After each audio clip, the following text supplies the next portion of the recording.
பேருந்து கட்டுப்பாட்டை இழந்து அடுத்தடுத்து ஏற்பட்ட வாகன விபத்து. ஒருவர் பலியானார். 6 பேர் படுகாயங்களுடன் அரசு மருத்துவமனையில் சிகிச்சை பெற்று வருகின்றார். கோவை காந்திபுரம் ஆம்னி பேருந்து நிலையத்திலிருந்து பெரம்பலூருக்கு ஆம்னி பேருந்து ஒன்று சென்று கொண்டிருந்தது.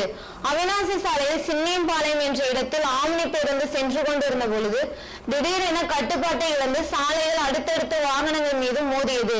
2 கார்கள், 1 லாரி மற்றும் 4 இருசக்கர வாகனங்கள் மீது அடுத்தடுத்த ஆம்னி பேருந்து மோதியது. இதில் சுந்தரராஜன் என்பவர் சம்பவ இடத்திலேயே பலியானார். மேலும் வாகனங்களில் வந்த 6 பேர் இந்த விபத்தில் காயமடைந்தனர்.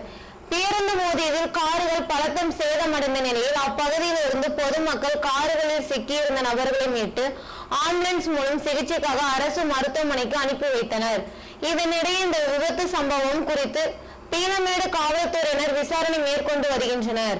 காவல்துறையினர் மேற்கொண்ட முதல்கட்ட விசாரணையில் பேருந்து ஓட்டுநர் பயணி ஒருவருடன் வாக்குவாதத்தில் ஈடுபட்டு கொண்டிருந்த நிலையில் ஆம்னி பேருந்து கட்டுப்பாட்டை இழந்திருப்பது தெரிய வந்துள்ளது.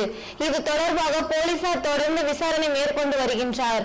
இரவு நேரத்தில் நடைபெற்ற இந்த விபத்து காரணமாக அவிநாசி சாலையில் கடுமையான போக்குவரத்து நெரிசல் ஏற்பட்டது. இதனிடையே பேருந்து கட்டுப்பாட்டை இழந்த சாலையில் அடுத்தடுத்த வாகனங்கள் மீது மோதும் சிசிடிவி காட்சிகள் வெளியாகி பரபரப்பை ஏற்படுத்தியுள்ளது.